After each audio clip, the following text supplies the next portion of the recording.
Assalamualaikum warahmatullahi wabarakatuh. Biridillah wali syafaati Rasulillah wa usolli musannaf fi hadha kitab Fathul Qarib Al-Fatihah. Bismillahirrahmanirrahim. Alhamdulillahirabbil alamin.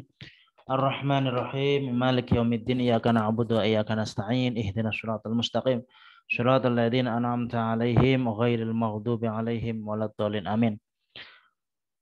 Masih bersama saya Ahmad Hujainur Rahim dalam kajian Fathul Qarib bab nikah yang kali ini kita di bagian ke-9. Qala al-musannifu rahimahullahu ta'ala wa nafa'ana bi'ulumihi wa ulumi sa'iri salafis sholihin fid dharaini amin. Faslun ay hadza faslun fi ahkamil khulu'i, di dalam menjelaskan hukum-hukum khulu'.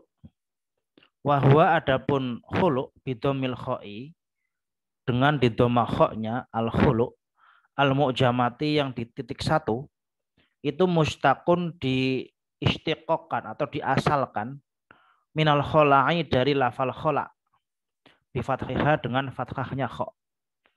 Wahwa khulu itu adalah an-naz'u mencopot. Itu secara bahasa ya.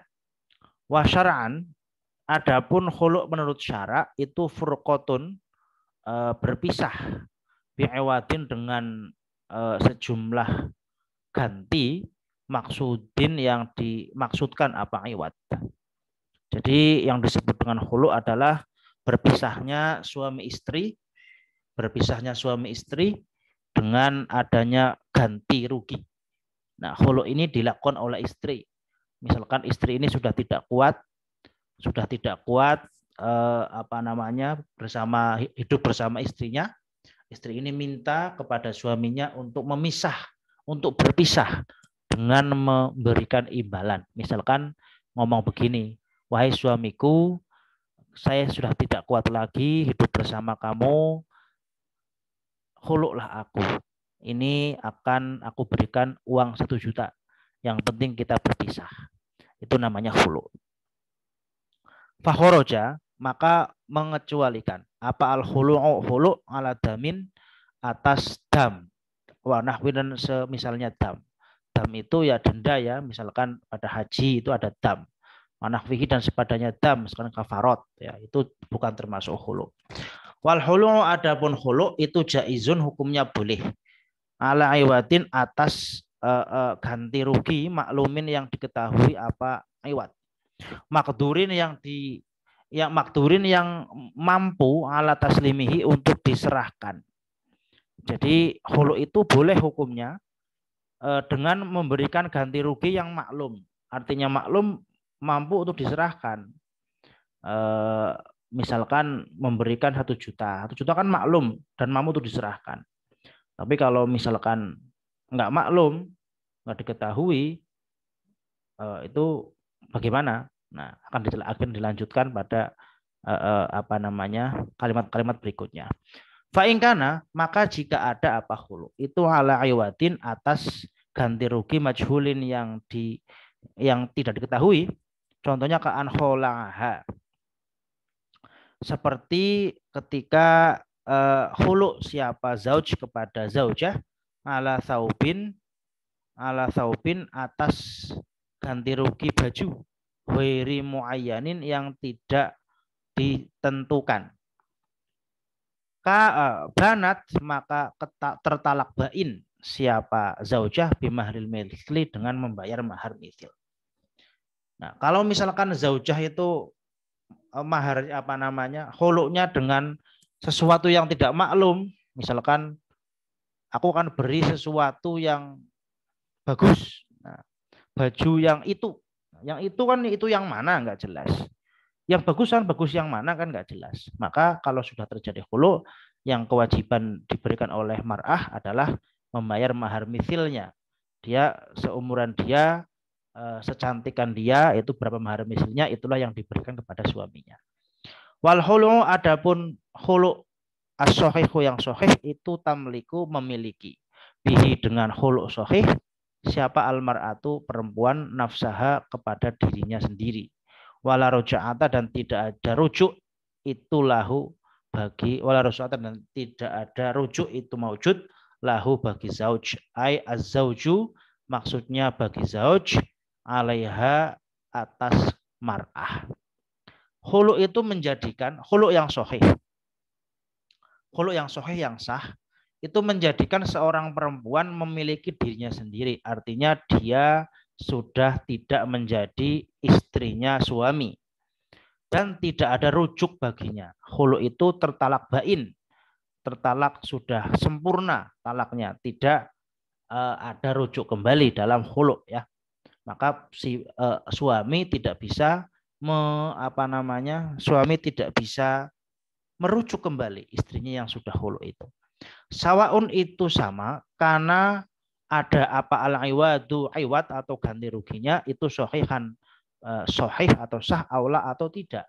Baik iwatnya itu sah, kok bisa sah karena maklum, aula atau tidak. Kalau tidak sah berarti majhul. Kalau majhul berarti bayar mahar misil. Terserah apakah iwatnya sahih atau tidak, tetap khulu dan tetap si zauj tidak bisa merujuk zaujahnya. Wa qauluhu, adapun ucapannya Abu Syuja, illa binikahin jadidin, illa binikahin kecuali dengan nikah jadidin yang baru, itu sakitun gugur fi aktsarin nusahi di dalam kebanyakan naskah-naskah.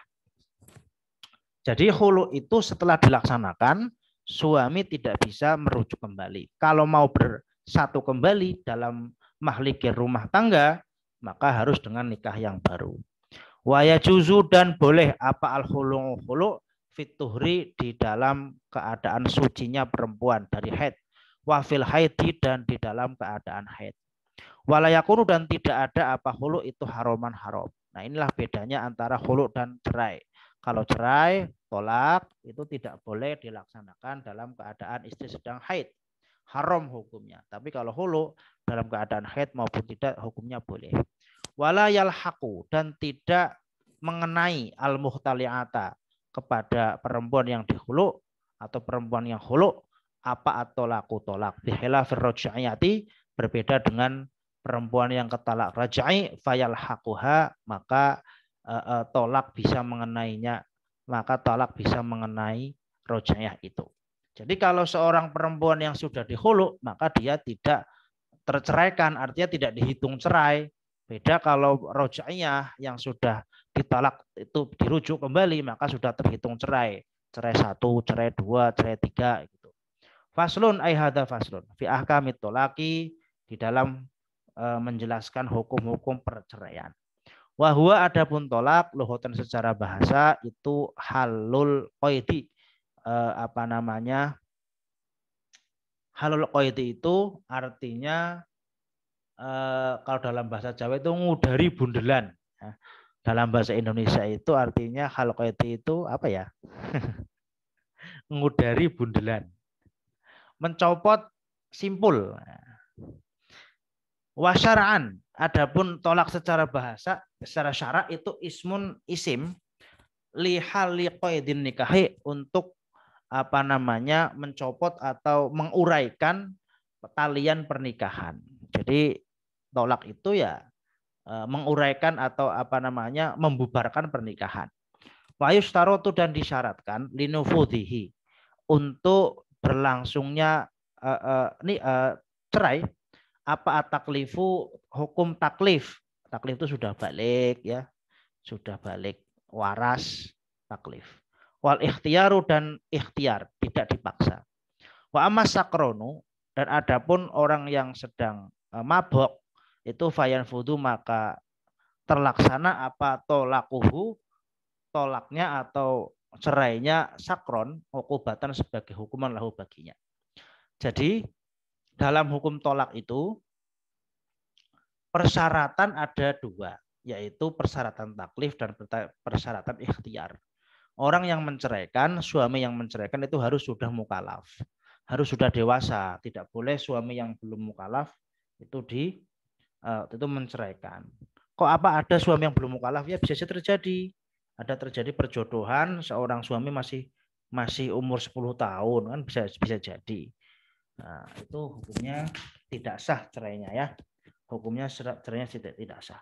Wal ikhtiar dan juga ikhtiar. Tidak dipaksa. Nah, kalau ada seorang suami dipaksa ditodong pisau oleh tetangganya supaya menceraikan istrinya karena tetangganya mau direbut gitu kan. Enggak sah itu.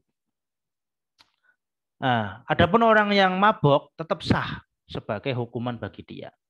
Orang mabok kan nggak sengaja itu, karena sedang nggak tahu di mana akalnya kan, tapi sah supaya dihukum sebagai hukuman.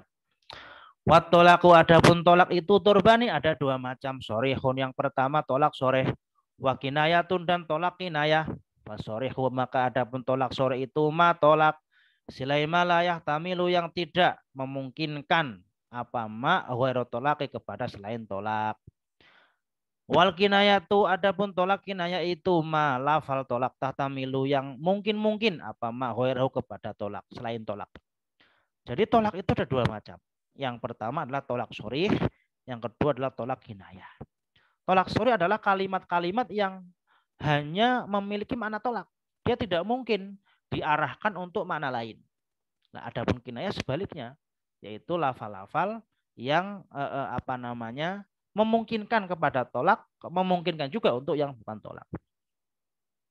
Walau talafadho, dan jika melafalkan siapa zauju seorang suami bisorihi dengan sorih atau jelas, wakola dan dia berkata lam urid bihi at-tolako, lam urid aku tidak menghendaki bihi dengan kalimat itu at-tolako perceraian, lam yukbal maka tidak diterima apa qauluhu ucapannya suami. Nah, kalau ada seorang suami mengucapkan cetawela-welo dengan sejelas-jelasnya, aku tolak kamu, aku cerai kamu. Kok dia tiba-tiba ngomong, aku nggak bermaksud ngomong menceraikan kok dengan ucapan itu, gitu kan? Saya hanya main-main atau apa, gitu kan? Nah itu tidak terima. Sudah jelas kok. Fasorehu maka adapun tolak sore itu salah tu alfadin tiga macam lafal. Atolaku yang pertama tolak. Wama dan lafal istako yang tercetak secara masdar ya, minhu darinya. Contohnya katolak tuki wa anta tolikun wa anti tolikun wa anti tolikun wa anti mutolakotun. Nah, tolak tuki aku menceraikan kamu, wa anti tolikun aku menceraikan kamu, kamu tercerai, wa mutolakotun kamu perempuan dicerai itu. Dan juga terjemahnya ya, kan terjemahan udah aku tak cerai kowe kalau bahasa Jawa ya, bahasa Indonesia aku ucapkan kamu, kalau bahasa Inggris apa, nah, cari sendiri di kamus. Wal firoku dan firok, lafal firok ya arti berpisah, wasarau dan saroh ya berpisah pula. Kafarok tuka wa anta mufariqotun wasaroh tuka atau antai wa anti ya, kafarok tuki ya, kok boleh kaki, kafarok tuki aku memisah kamu, wa anti mufariqotun kamu sudah terpisah, atau wa anti mufaraqotun kamu dipisah, wasaroh tuki aku melepaskanmu, wa anti musarrohatun kamu sudah terpisah, wa minas sorihi dan itu sebagian dari hal yang sorih, aidon juga al hulu lafal hulu intukiro jika disebutkan apa al malu harta. Demikian juga lafal hulu itu juga disebut dengan sorih ya yang jelas jika disebutkan ada hartanya. Wakada dan itu juga seperti mal al mufadatu adapun sesuatu yang bisa diambil faedahnya. Artinya hulu ketika menyebutkan harta itu disebut dengan sorih. Demikian juga bukan harta tapi sesuatu yang bisa diambil faedah. Misalkan apa gitu kan bisa diambil faedah, misalkan ngajar les itu kan mufadah. Itu juga disebut dengan sorih. Wala yaftakiru dan tidak butuh apa sorihut tolaki jelasnya tolak ilaniyati kepada niat. Jadi tolak yang soreh itu tidak butuh kepada niat. Wa yustasna dan kecualikan siapa al mukrohu orang yang dipaksa alat tolaki kepada tolak.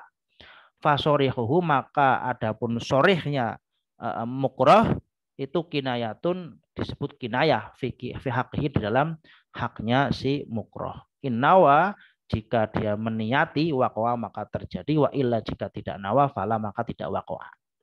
Nah, tolak yang sorih, ucapan yang sorih, aku ceraikan kamu, aku pisah kamu, ini tidak butuh niat. Orang nggak tahu niat hatinya. Pokoknya kalau ngucap seperti itu ya udah tercerai istrinya. Kecuali orang yang dipaksa. Kalau dipaksa kan ditodong pisau menceraikan istrinya. Kalau dia ngomong sore, ditanya dia, kamu niat enggak dalam hati? Enggak, gitu kan. Oh berarti enggak bercerai. Meskipun ucapannya sorry, tolak tuki. Aku ceraikan kamu, tapi karena dipaksa, ditanya sama hakim. Kamu niat menceraikan istrimu, kamu enggak? Enggak, Pak. Oh berarti enggak cerai. Tapi kalau Dipaksa tapi mau gitu kan. Dipaksa kok bisa mau ya, bisa-bisa saja. Nah, dipaksa tapi mau ya tetap jatuh tolaknya. Demikian pembahasan Fathul Qorib pada kali ini. Dicukupkan dulu, ketemu di kesempatan berikutnya. Assalamualaikum warahmatullahi wabarakatuh.